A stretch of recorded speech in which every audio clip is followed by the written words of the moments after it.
Ce peloton de 18 chevaux représentait à lui seul, au départ du Prix d'Amérique, les espoirs de plusieurs millions de parieurs. Il y avait 7 milliards d'anciens francs d'enjeu sous les sabots de ces super cracks du trot international.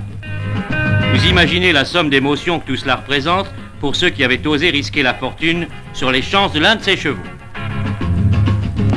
3 favoris au départ, ils se classeront dans cet ordre à l'arrivée: Ozo, Hélène Rodney et Oscar Herrel qui prend la tête en ce moment.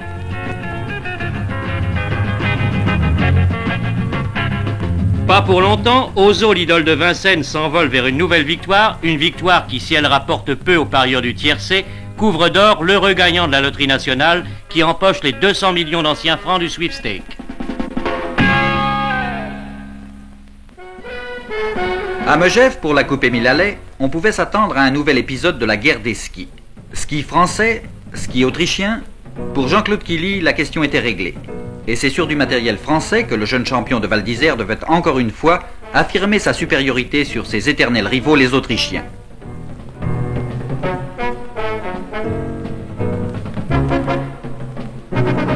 Une victoire dans le slalom qui lui rapporte aussi, comme à Kitzbühel, la première place du combiné.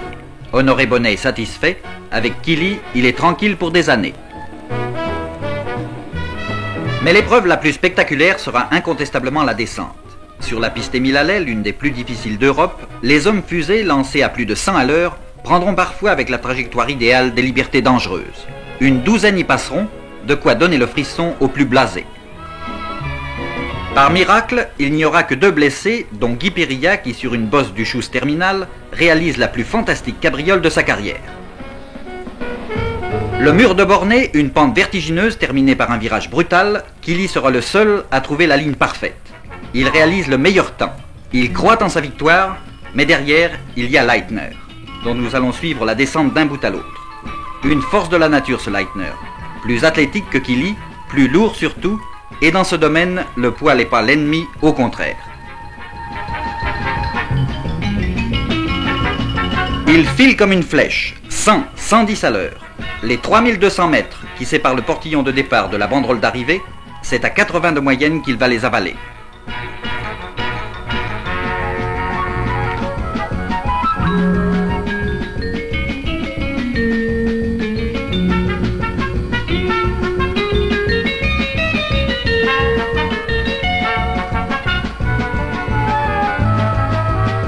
Lancé trop vite dans le mur de Bornée, l'Allemand va friser la catastrophe. Un dérapage désespéré, il est passé. Il file vers la victoire. Une victoire qu'il est en train de construire maintenant, grâce à son carénage, grâce à sa position remarquablement profilée. C'est ici qu'il prend les 54 centièmes de seconde qui vont sanctionner à l'arrivée sa victoire sur Killy.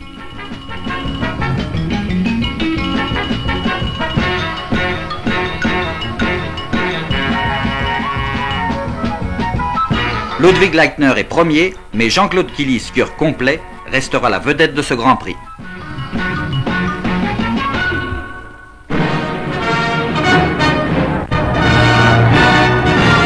Effervescence au Vietnam où, aux cris de paix et liberté, les bouddhistes manifestent leur hostilité au gouvernement Wang en place depuis quelques jours seulement.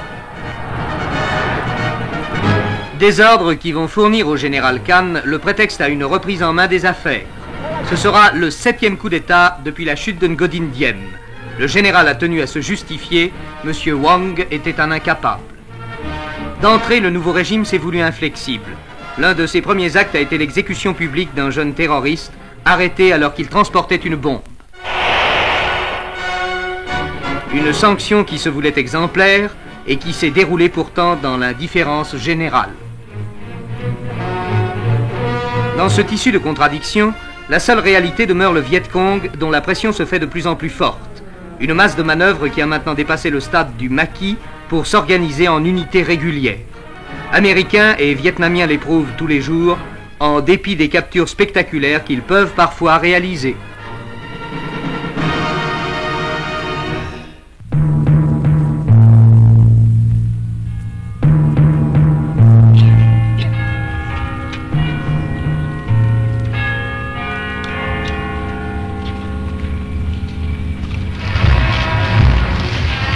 Sur la même prolonge d'artillerie qui servit aux obsèques des rois Édouard VII, Georges V et Georges VI, et que tiraient 142 marins, Winston Churchill a effectué à travers Londres le dernier voyage tel qu'il l'avait lui-même souhaité. L'Angleterre lui a adressé un adieu à sa mesure. Elle l'a fait avec le faste, le sens de l'éclat, de la rigueur et de la majesté dont ce pays de tradition garde l'exclusivité aujourd'hui.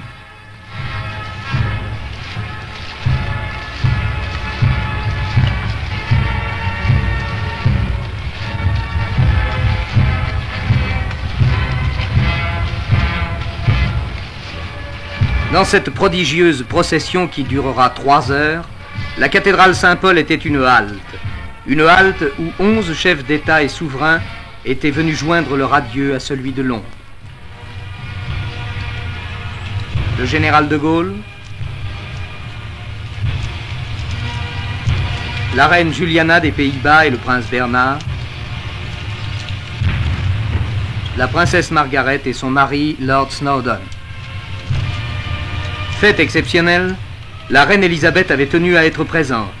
Elle vint accompagnée du duc d'Édimbourg et de son fils, le prince Charles.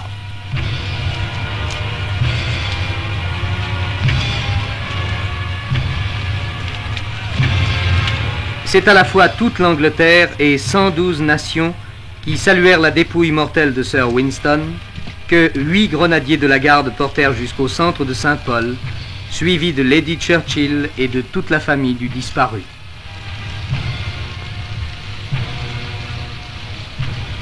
Sous le dôme de la cathédrale, 3000 personnes se sont souvenues, comme toute une ville venait de le faire, silencieusement, des jours de sang et de larmes, au cours desquels Churchill avait galvanisé la détermination de tout un peuple.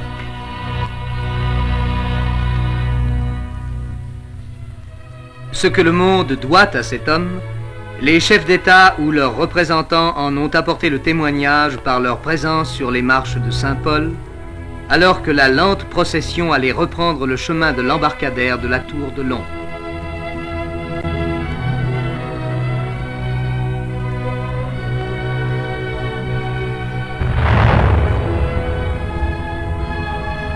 Honneur particulier, la dépouille de Churchill remontait la Tamise, drapée dans l'Union Jack.